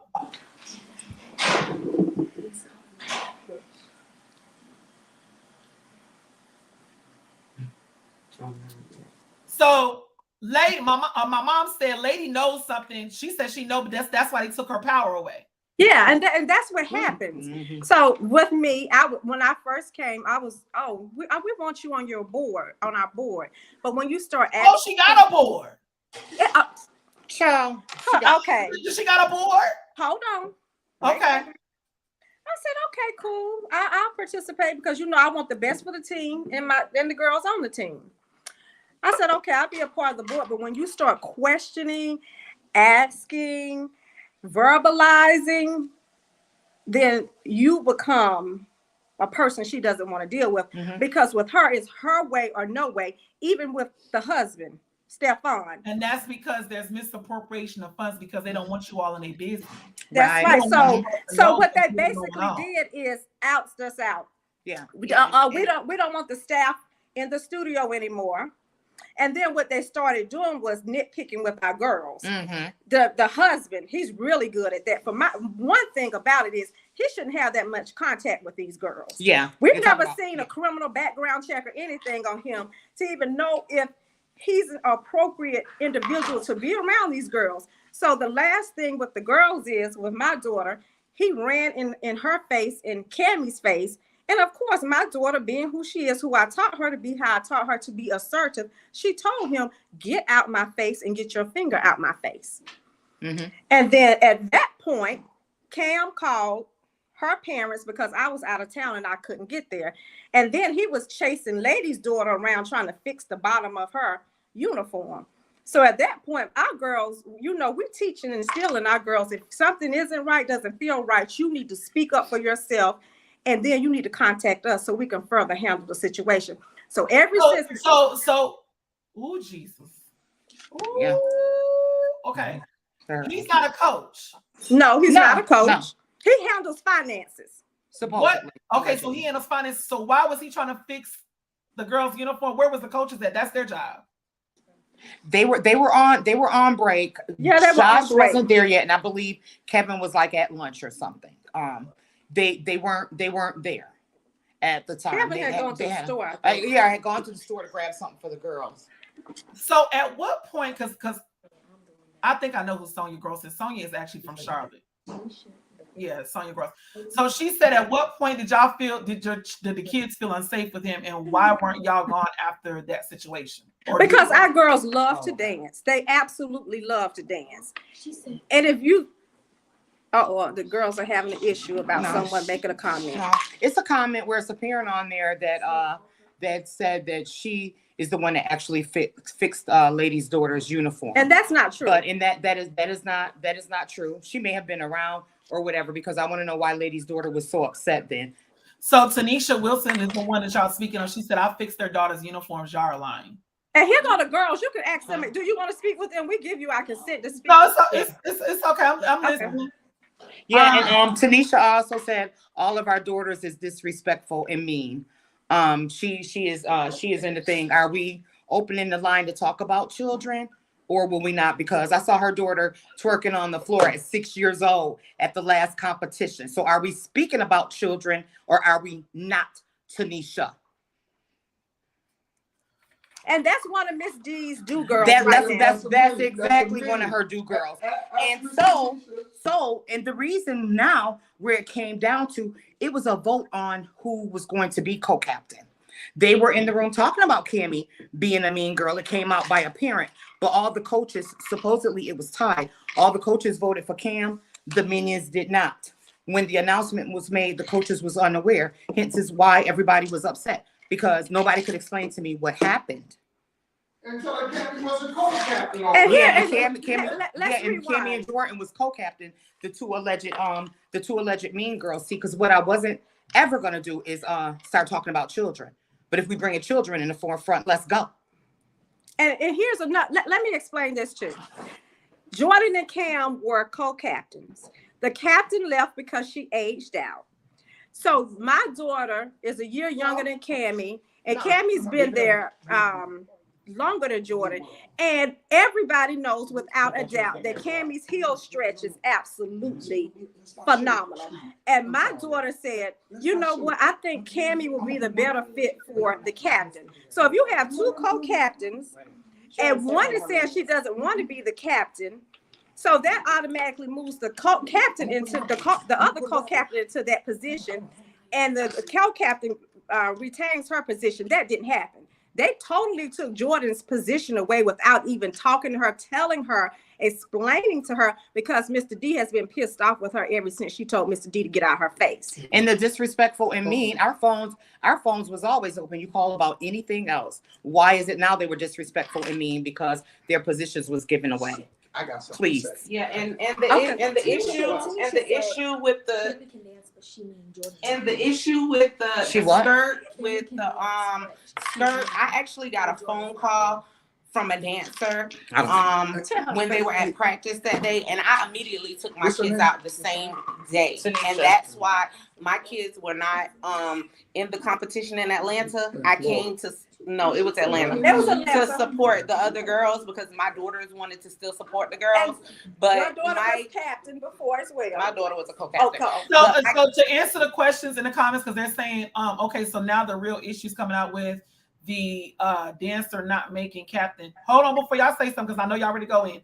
This was just a portion of it. Now, I did have a conversation prior to this podcast, and I asked them what was the concern that you guys had. They voiced the concern that they had, but one of the concerns was, and you guys can basically point this out, there is no way, shape, and form that if you guys have a co-captain, and if a captain ages out, traditionally, when a captain ages out, then the co-captain is pushed up to the captain spot. Now, if there's someone that is wanting to challenge that decision and say, I think I would be a better captain than they would be, then that's when you start talking about doing tryouts and doing, the captains going for the spot or finding the spot. We've seen it on Bring It. We've seen it in the dance organizations, but this was not the case. What the case was when Josh and Kevin, and I wish Josh and Kevin would come on, was on. Josh and Kevin said, and they specifically said, who do y'all want to pick? Who do y'all want to see in the captain's role? Is that right, Miss Tisha? That is correct. So coaches, Josh and Kevin, who trained this baby to have a lot of, the leadership that she does have, they gave their opinion. Now, what happened was, and correct me, Tisha, I'm gonna let you say that part. You say what actually happened. She's coming. I'm sorry. I'm back. I was going over there. Yes. Now, to my knowledge, it was voting, and the coaches said that they wanted Cammie to be the captain. Basically. And then the decision And then was on Kevin and Josh who they wanted to be, which was Kim. right. And they need to, and they can, I would certainly like them to have it on, have them on, because I don't want to put words in their mouth. But that's what was told to me. And then the And that's what directors, was told to me as well. thank So you. from that point, they said, because if I'm not mistaken, Miss Tisha also said that she was also a part of the parent, she was a parent president. I was the president of the parent committee, but I stepped down parent- in August. she was I stepped down in August. Okay, and she sat down in August. That's when she said that she started seeing things get real strange with her and her daughter. So when it was time for the girl to leave and age out from being a captain, Cammie was up next to be a captain, correct? That is correct. Okay, she was told to be, she was told, or she would thought that she would be a captain. Cammie also tells the HBCU stands, correct? That's correct. Okay, so she has the leadership skills. From what was also told to me was because of the rift that's going on between Tisha and the directors, instead of them bumping her daughter up to captain of the team, they selected two other girls that never even held a leadership role, never was a tryout, and they bumped them to captain and co-captain. Is that correct? The captain and co-captain weren't they? They were leaders. Yeah, they were leaders. They were leaders. Right. I'm not going to minimize their roles. They were leaders. They were. Okay, so what was, yes. do we know their position? They were just, weren't they just leaders? I know Jordan. But I'm saying as far as in like where they they were never no, captain. no. But that's what I'm saying as far as in title wise. Mm-hmm. You can help out all you want, all you may, but when we're talking about titles, mm-hmm. traditionally, if a captain ages out, the co-captain is the next one that takes mm-hmm. on that position. She's a co-captain. Thank you. So if she's not a co-captain and they basically pretty much demoted her for whatever happened between Miss Tisha and the directors, and then when they turned around, they put it off and said Josh and Kevin was the one that made the decision to put the two girls that never was a captain into those leadership roles. And in fact, they did not say that. So you guys, if y'all can follow the trail, all this stuff is coming out because of what actually took place as of recently. We were just building you guys a foundation to say, hey, listen, this is what our experience has been. This was just the icing on the cake for us. Mm-hmm. Basically, and yes. This was called the broke the camel's back. And mm-hmm. we are just at this point fed. So again, you guys, they came with receipts. These are parents that actually were involved in this organization for many years. And that's why I went and asked them, what did you like about this organization before we even got into this? So if you guys are just coming in and y'all didn't look at the whole live from an hour and 20 minutes ago, then y'all gonna have to go back and rewind it because we're not gonna revisit that. But before we even got on what their issues were, I asked them what they loved about the team, what did they enjoy about the team, and they told me why they enjoy having the girls on that team. That's anybody's decision at any point in given, even if issues come. There's a lot of issues that goes on in dance teams that parents are willing to overlook because they want their child to be a part of something. Is it right? No. But is it wrong? No, it's not. If your child is loving what she does, you are there for the betterment of your child. Now, since everything that has happened, Kevin will be on shortly, is what he said. Okay, Reese. Everything has happened or whatnot. You guys left, and and you said how many parents has taken their child off the team? At least about 20. Yeah, in the last year, and apparently now they're blaming Cam for driving, for Cam being mean. That's what I'm getting. That's the hilarious part, because if she was mean, she should have been taken off the team. Period. At least not in a leadership position anymore. But you have adults that pass judgment, go in the office. She's mean all of a sudden because I'm not on the parent committee anymore. But in all reality, you could have reached out and told me that she was mean, a mean girl. And they're used to mean girls anyway. But we're not going to open that. If you are a director without dance experience, you need to only handle funds and fundraisers, transportation, uniforms after the coach is created and put out. I agree with that, Jaquan. Can we put Cam? Okay. So we're going it because we can go. No. So let's talk about there's another point. Let's talk about the pinpoint where you guys say drama was everywhere y'all went, at the studio, arguing in restaurants, hotels, and competitions. Can you guys kind of elaborate on that piece? Mhm. I would like to go first. Well, every time we went to like a competition or something like that, it's always an issue. It's always an argument. If it's at a competition, going up. Wait a minute. Hold that thought. Hold that thought. Thank you, Mama. I appreciate it. You guys, please make sure that you guys are up on game on the upcoming shows. Our upcoming shows, we are completely sold out of room. We now have a wait list. So this is the March 11th. It's Showtime live at the 50-yard line HBCU edition regional competition. Categories include HBCU parade with stadium entrance, combined HBCU field show, combined pom-pom, senior HBCU 8 and 16. This will be at the Stockbridge High School football stadium. This will not be in the gym. This will be on the actual football field. 1151 Old Conyers Road, Stockbridge, Georgia 30281. Registration right now has been closed because we have a total of 10 teams.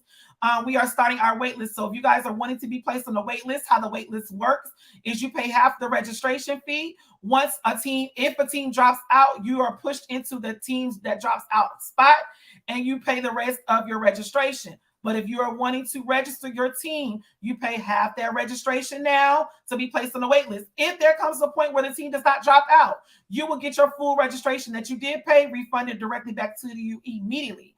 After that event, we do have It's Showtime live in the Windy City Midwest Regionals Dance, Drill, and Drumline Competition. This is hosted at the Hyatt Regency in Schaumburg, Illinois, which is pretty much Chicago, Illinois. April 21st to the 22nd, 2023. Divisions are Majorette, Drill and Drum, Community Cheer, and Face-to-Face Drumline Battle. Categories include walkthrough, field show, open dance, mini junior stands, and senior stands. We still have 4 spots remaining for this show. So if you guys are wanting to come to Chicago with us to the Windy City Midwest Regionals, there's spots that are still available. And then we are going to be going to our Nationals. Our Nationals is hosted back in Miami, Florida. It's Showtime live on the Sands Nationals 2023. Categories include combined walkthrough, combined pom-pom with a twist, combined creative, HBCU 8s and 16s. Many junior divisions will have a division as well. HBCU parade, field show, and mini junior combined stands. We also have a cheer division, presentation walkthrough, open cheer, drill and drum division, drill and drum, and drumline face-to-face battle. There is $3,000 that we are giving away in cash and prizes. Registration, if you are a team that attended a regional show this current season, which means 2022 and 2023, your registration is only $25 per dancer. There is no team registration for nationals.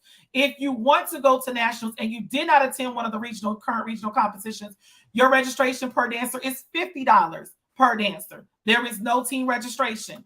So again, you guys, please make sure that you guys, if you're interested in registering in any one of those shows outside of the HBCU show, registration is fully on. Also, please do not forget that we are bringing back our It's Showtime Scholarship Foundation. Please disregard the 2022 year because it still goes in effect for 2023. It's Showtime is proud to introduce our Scholarship Foundation, giving back to a senior dance team member for college. To qualify, your applicant must write an essay stating why they deserve the scholarship, what it would mean to receive the scholarship, and what are their college goals. Applicant must provide their college acceptance letter for the current upcoming school year. Send all submissions via email to itshowtimeproductions1@gmail.com. We are giving away two scholarships, $500 each. Y'all can put that towards laptops. They can put that towards their school tuition. They can put that towards their school books. We all know books are expensive for those college students. If selected, the applicant must present a 60-second video to Lady Jazz. You must present your graduation date and location. Deadline to submit is still June 1st, 2023 by 6 p.m. The opening opens up, the applications open up April the 1st. So if you guys want more information, you can definitely contact the business phone at 910-265-5946. So that's what's coming up, you guys.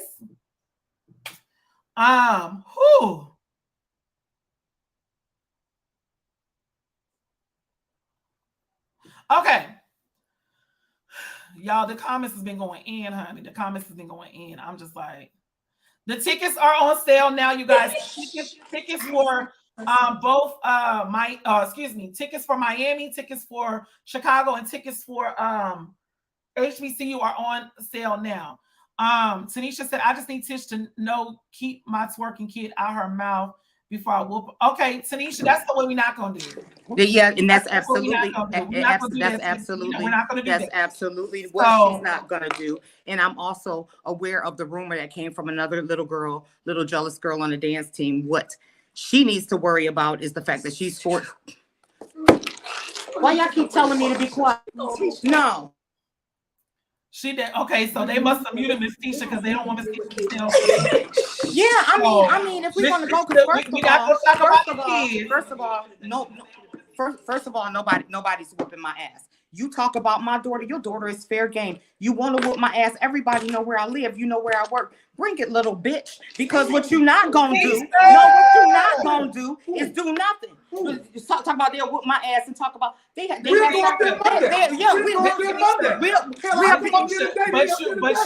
Miss Tisha, you on this podcast, she's not. So you already are good. You good. You good, Miss Tisha. I know you're upset. You good. I'm not talking. Just it's okay. I'm not even upset. But Miss Tisha, you are on the live and you have presidents to talk about what we talking about. Miss Tisha, keep it cute. You know, I'm keep it cute. Okay. It's okay. It's okay. Okay.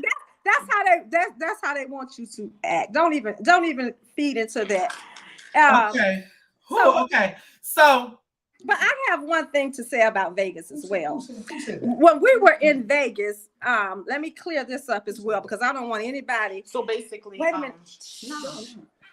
One thing about it, my son and his basketball team went to Vegas as well. They had their own bedroom, and Josh and Kevin's room was beside theirs. So parents. Well, one particular parent, which is Miss D's assistant,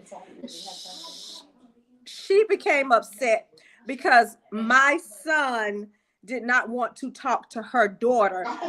So because of all of that, they started saying vicious things about the kids because my son was talking to another dancer. And also, let me make this clear as well. They were talking about the boys were in the room with the girls, and the entire time the boys were in the room with the girls, Tisha supervised them the entire time. And myself, Josh, and Kevin never went to sleep unless those boys were in their rooms with the door closed and locked. I don't care if it was 4 o'clock in the morning.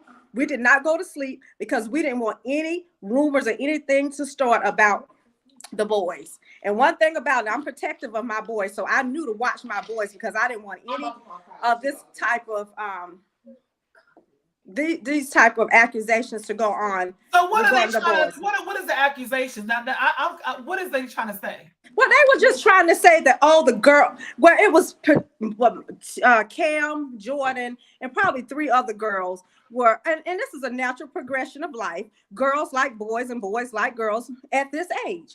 So they were talking. They were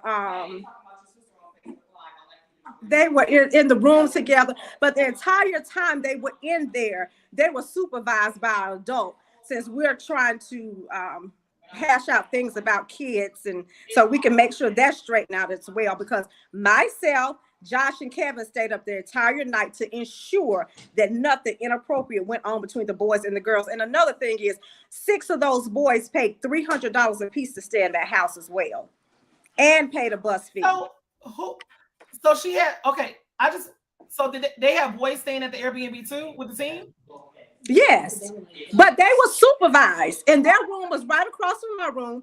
Tisha was beside their room, and Josh and Kevin were beside their room too. So we all supervised to ensure nothing happened. And I don't know why Miss D didn't put the boys and the men in a different house. We had 2 houses, but she failed to put the boys and all of the men in a separate house. So that's why I felt the need to stay up and make sure that those boys were supervised because they were on my watch. Okay. Whenever somebody. So let me, because I want to make sure that we hitting hour and 30 minutes.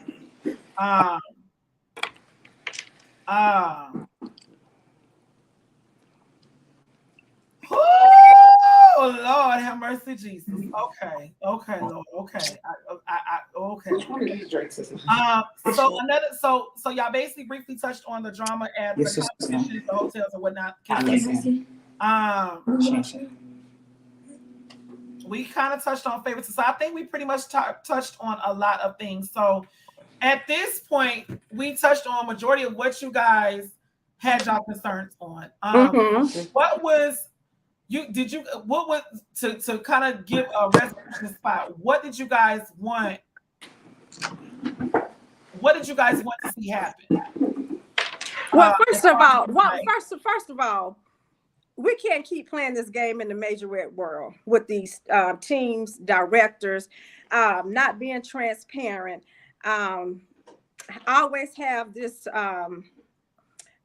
things going on with favoritism. If I don't like your daughter, then I don't like your mom. To get back at your child, to get back at you, I'm going to slight your child. That has to stop, because at the end, the only people that really lose in the end are the children.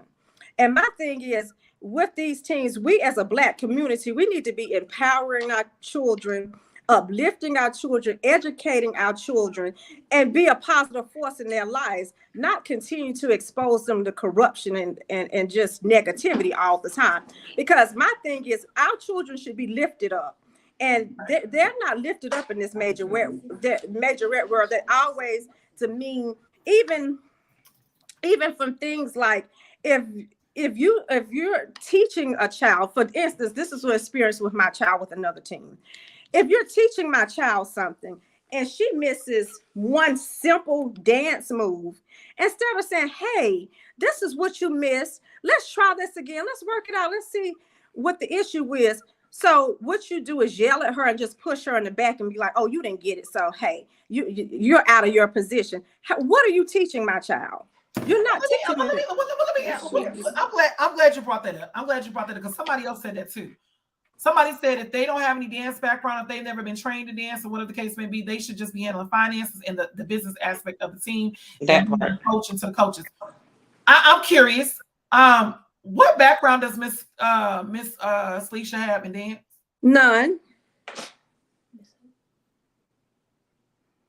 Yeah, she just was kind of being everybody else. And Mr. D and Stefan, he always has several opinions about what looks good, what doesn't look good.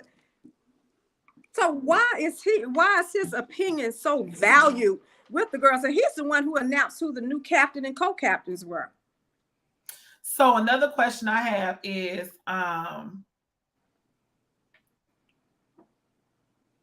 this is y'all parents. Sometimes y'all wanting the kids to be a part of something so great that it's not great at all. So y'all have to, as well as the parents, and I'm pretty sure y'all went through a little meet and greet, little interview process, trying to get a feel for the team when y'all first joined. Me personally, I'm not going to say that someone cannot be a director over a team if they don't have dance experience, but I feel as though they should at least have some type of knowledge of what they're actually saying that they're on or they own. You know what I'm saying? Like, I don't think that you have to necessarily know how to dance. No, I'm not gonna say that, because my teacups.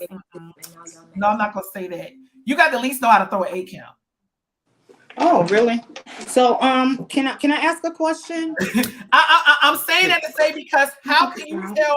How, as a director, how can I tell you what looks good and what don't look good if I don't even know how to throw an 8 count, or if I don't even know how to do a strut, or if I don't even know how to get out there and do, a 16 count? How, as a director, am I supposed to tell you what you're supposed to look like if I can't even show you what it's supposed to look like? Yeah, I can't find it.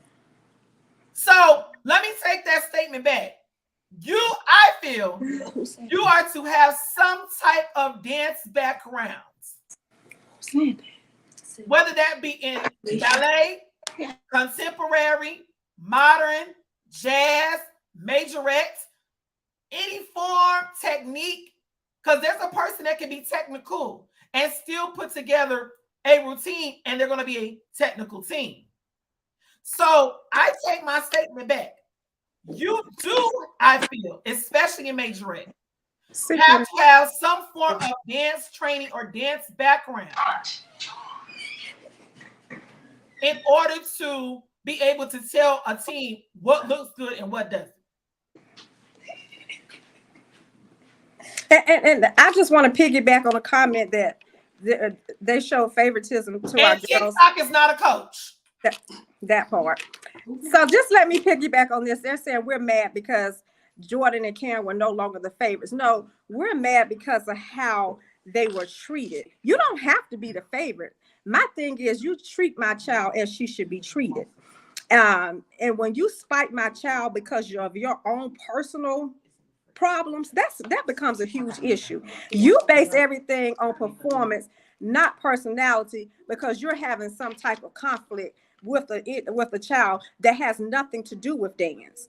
And if you had an issue, you should have come to me. We could have talked about it. But instead, you want to hold just a personal issue against my daughter and Cam as well. And then Mr. D also made the comment, oh, Cam doesn't even speak to me. Cam does not have to speak to you. And he makes a comment, oh, Jordan, I don't know what's wrong with Jordan. No, respect is earned. It's not given. You don't just have to respect him because he's Mr. D. No, they respect people who respect them. Oh, and per Cammie, she said, Stephon said he didn't want her being captain because she does not like him. She didn't have to like him. It's not about liking. But that's not his decision. If he's supposed to be over there handling payroll, it was totally a decision he made. But it was totally his decision. But it was from what I'm getting, it was leadership that voted, which included Tanisha and those guys, and then the Kevin, you can go ahead and come on because we almost done with the parents. You can go ahead and come on. Oh, okay. And then the coaches, and the announcement was made by The announcement was made by the director. That's what I'm getting. So of course, let's not forget that Cammie did this and that I'm coming in. So apparently, they don't like her anyway. So it's a personal decision. She's evil. So she's evil but can dance, and she has a movie theater experience. Oh, okay, I see what you said. And here's the thing. Let me tell you about these two girls as well. Okay, let me. Not to toot our own horn. Cam just got a letter from her teacher saying that she's a great leader in the classroom, that he works for a software development company. And if he had his own company right now, Cam would be his top hiree. Both of these girls are straight A honors students. Straight A gifted and talented students, will graduate high school with associate degrees. My daughter is the student council vice president of her 9th grade class. So if they had such a personality problem, didn't have any leadership skills, they would not be granted those positions. And that's another thing. They don't even talk about academics. They don't even uplift the girls who do well in school. It's all about who they're like and who can benefit them and who they can manipulate. Yes, and one thing about it, they can't manipulate our girls. Nobody that has I'm gonna let y'all before we bring Kevin on. I'm gonna let y'all respond to this. One of the coaches from Fame out of Detroit says, see, the problem is the parents create problems too, and later complain about the problem they stay around for years and help create. Everyone has a choice to stay or leave, not stay years and then put the icing on the cake. So I'm gonna let y'all address how, because we did touch on that, and they said why they kept their girls in because their girls wanted to dance. Okay, Latoya, I'll say one thing first. I totally agree with what you said. I do, and all I was doing was supporting my daughter. And guess what? When they made the decision, the captain decision, that's when I had enough, for real, and I pulled her. She probably would still be there if I didn't pull her, but she's not going to deal with that. She's not going to deal with that because that's unfair. So I understand what you're saying, and I did pull my daughter. That was my final straw, but I had been talking in her ear about finding another team for the last few months anyway. Especially since we came back from Vegas. When they overlooked her, this is the time when I put my foot down and literally told her we are out. So I understand what you're saying, but here it is. You can go ahead. And they did not dislike the team. They love the team. That's why we continue to support them. Absolutely. But as you can see, when I started realizing what's going on, and I became vocal, that's when that's when the girls started to become blackballed, and that's why I pulled my daughter as well. I'm not ignorant to the fact of what's going on. It takes you a minute to kind of go through things, finalize things in your head to try to say, hey, is this what's really going on? And then when I started questioning things, that's when I just totally was ousted out of the studio. So yes, I didn't create a problem. The problem was created with them because I started questioning things. Here's Lady. No, the only thing I wanted to mention was to piggyback off what Nadia said as far as like academics and stuff like that. None of the girls, and this is something that has been mentioned before, where we were trying to get the girls to go have more exposure at like colleges and stuff like that for HBCUs. No, I've seen other teams, specifically I've watched DRC. When their girls graduate, they go to they praise them when they're going to college, or if they made a new dance line or something like that. None of our girls have ever gotten a scholarship. Well, lady, that's because that's not of importance to them. See, y'all parents, y'all can't be mad about them not doing something when that's what y'all already know. You can't if that's not their goal, if their goal was not to push them to go to HBCU, I had a coach that went to HBCU. You know what I'm saying? So if that was not the goal to push them, and if I'm not mistaken, Kevin was only with the organization for a year.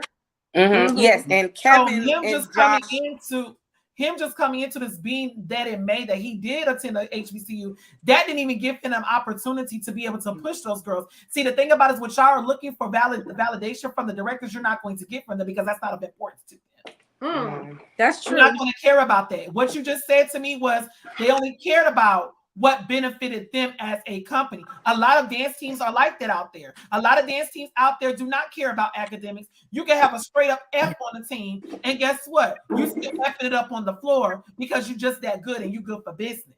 Okay. But my mama always used to tell us, don't nobody like no talented dummy. Ooh. Don't nobody like no ignorant female. Don't nobody like nobody that ain't got no good sense in their head. What attracts people is not only that you can talk and enunciate and be able to speak to people, but you also are able to carry whatever talent you may have. So somebody better take that for what it is. Yes, Kevin is on. Kevin. Oh Lord Jesus, Kevin is on, honey.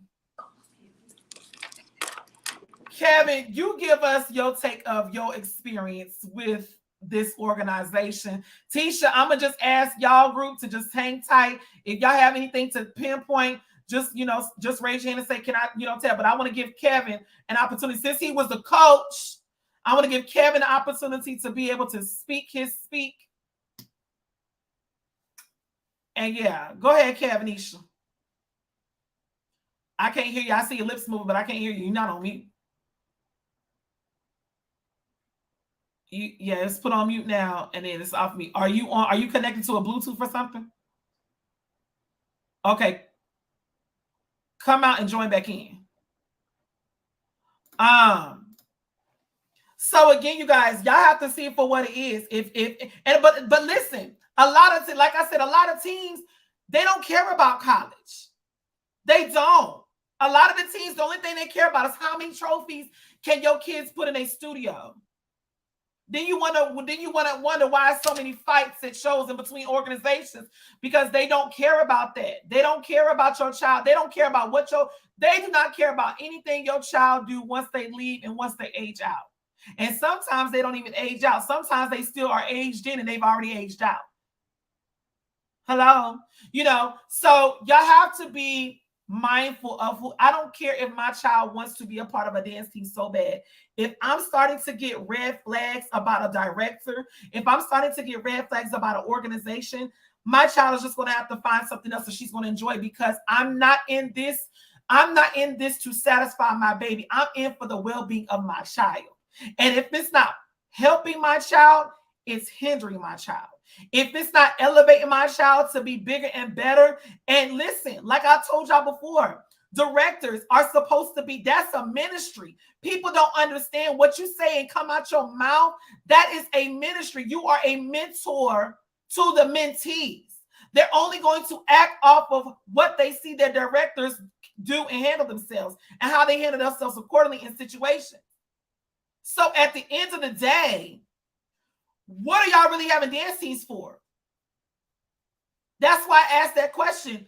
Does the director have dance round background? Because I know for sure if they was on a dance line, the same requirements that they asked that they have for them to do when they're in a dance line, the same initiation process they have them go through, they tend to carry that over to their own organization because it's organized. But when you're talking about having a dance team and you taking all these, I just, again, the big part that I caught on this was misappropriation of funds. By what these parents just told me, i.e. a parent president and a team president came on here and told me was that they had to go ahead and leave because they started to see a lot of stuff come to light when it was talking about funds. And how are they supposed to answer the parents regarding said funds when they're not even talked to or even respected to the point to be able to work with them to make sure that they have a handle on their business? So what are we talking about here?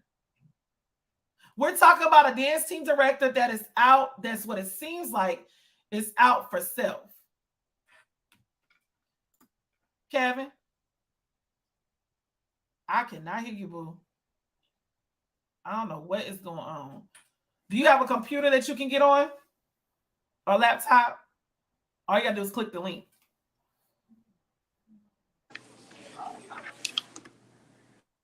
I don't know what's going on with Kevin.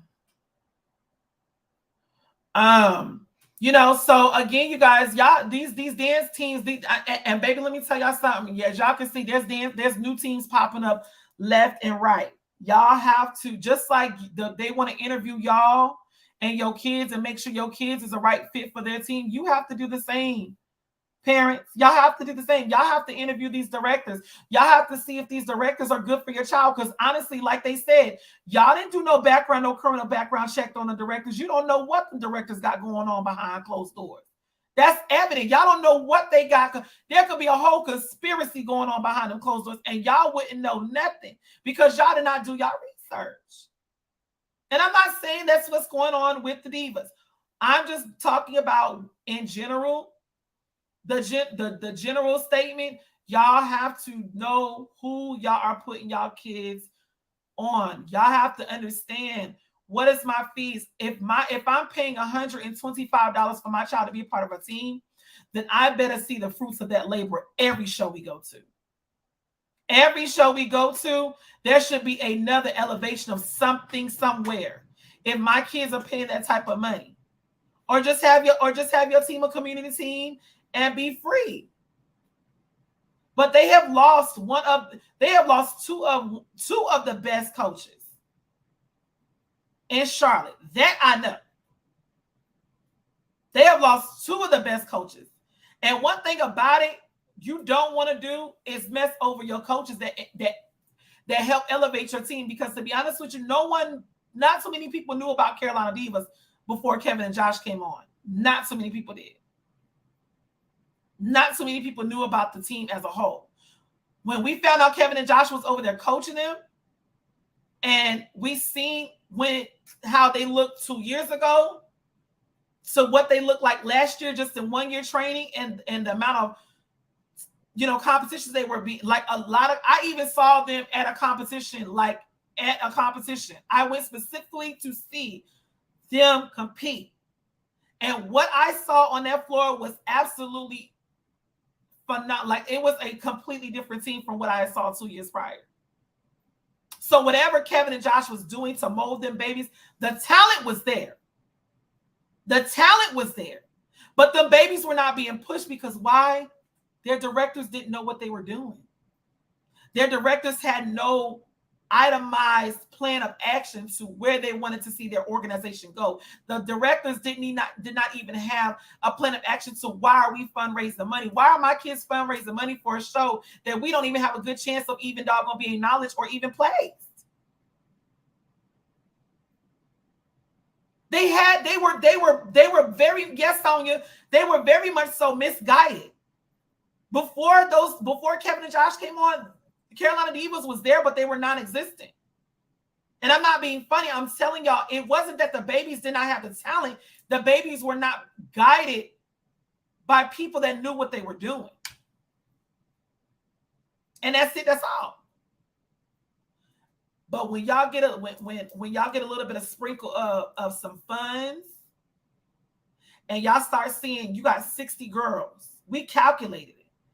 Let's just say all 60 girls paid that whole fee. That was $102,000 that they were getting a year total for the organization. That's not even taking into account tuition monthly. I didn't even calculate the monthly tuition. The monthly tuition for a year, if they are year round, that's not even calculated because I don't know who all paid 100. I don't know who paid 125. Like somebody said, they were grandfathered into a plan. But you guys have to. Y'all have to do y'all research. Y'all have to do y'all research. Y'all have to understand what is this team going. It's okay for your baby to, if your baby want to dance that much, listen, there's a lot of dance teams in Charlotte. There's a lot of dance teams in Charlotte. Just what it is. I'm not sure what's going on with Kevin. We may have to do a part 2, but I want to thank Miss Tisha and Miss Lady and Miss Nadia for coming on and telling their side of their experience with the Carolina Divas. I know this is never an easy decision for you guys. Let me see if Kevin's stuff working. Kevin, you got headphones? AirPods? Yeah, put your AirPods in. That might help. But let's see if Kevin can get it together. But I do want to thank so much for Miss Tisha and Miss Nadia and Miss Lady for coming on.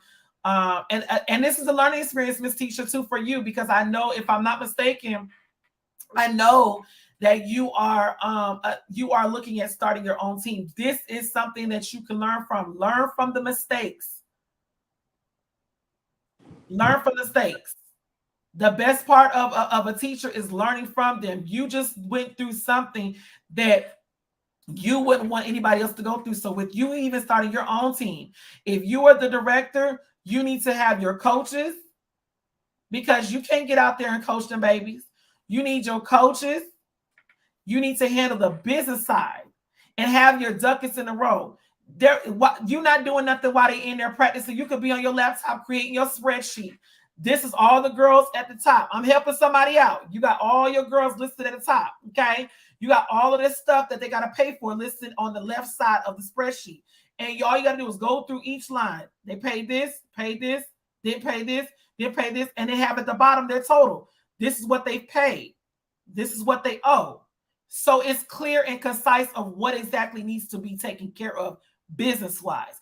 That's a part of running a business. See, a lot of people want the benefits of getting money, but they don't want to do what it takes to actually keep that money flowing. They want a right now praise. And sometimes you can't get a right now praise because you're too busy over here trying to get a right now miracle. I don't know where I'm going here, but somebody is catching it. And if you didn't, you're catching when you go home. But some people are really out here wanting a right now praise. They're wanting a right now thing.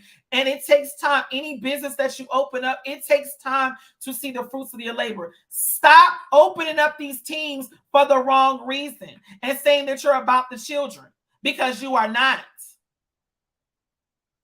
Have your business in order so that way it will not be questioned down the road. Because the parents are watching you. They looking. And if they don't feel like something is sitting right, they are going to say something to you. And if they don't like your response, or if you cannot answer with a clear and concise answer to them, this sort of things is going to happen. They're not going to want to be a part. Why lose that when you can just do it all up front and don't even have to worry about none of this happening? You can do all this up front and make sure all of your ducks in a row. So if someone comes back to you and say, why isn't this going, or can you explain this? You should be able to explain as a director how much they are supposed to pay. You as a director are supposed to be able to give clear and concise direction to say, this is the goal that we're trying to reach. This is how much we've reached so far. And this is how much your child has put towards her goal. So there's no ifs, ands, or buts about it with the parent. Oh, well, you got everything. The parent can't argue with facts, but you have to have something to present to them. So if they're asking you and you can't go off the, well, it's this, or I think it's this. There was no reason why y'all went to Vegas and she said 16,000 and it went to 27,000. The reason I'm thinking it went to 27,000 is because they ended up getting 2 houses. That's the only thing I can think of. They end up getting 2 Airbnbs. Okay, that's fine. So who's going in the second Airbnb? We got a lot of boys coming. So I do think that the boys should have been in a different house with the men. Let them hang out with the men. Let the men be influential to them, if that's the case. And then let the ladies be with the girls.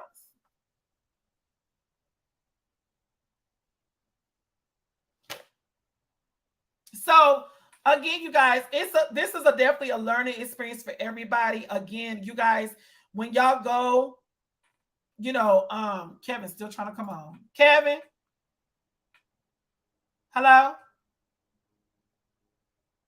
It's the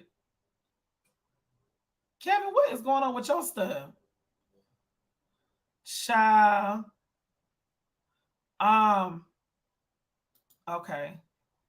You know what, Kevin? What we're gonna do? We'll do a part 2 with you on the regular Facebook Live.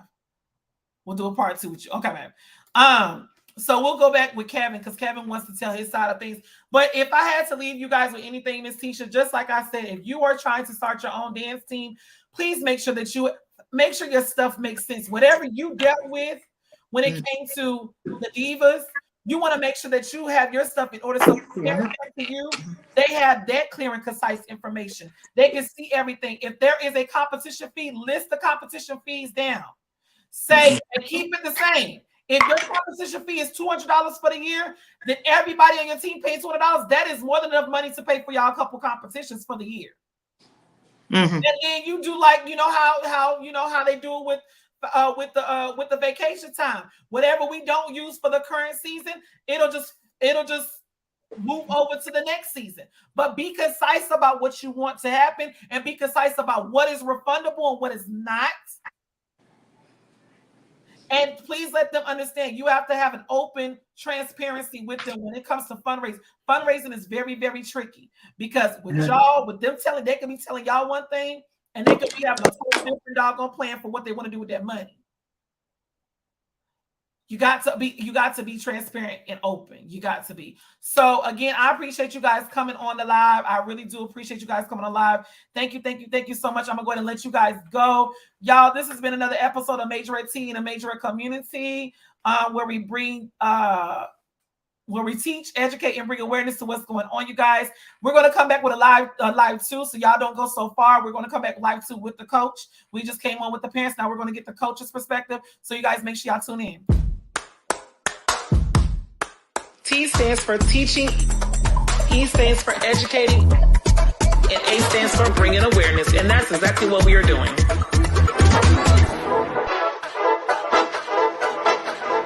Somebody put me in B flat because I feel like I'm about to go there.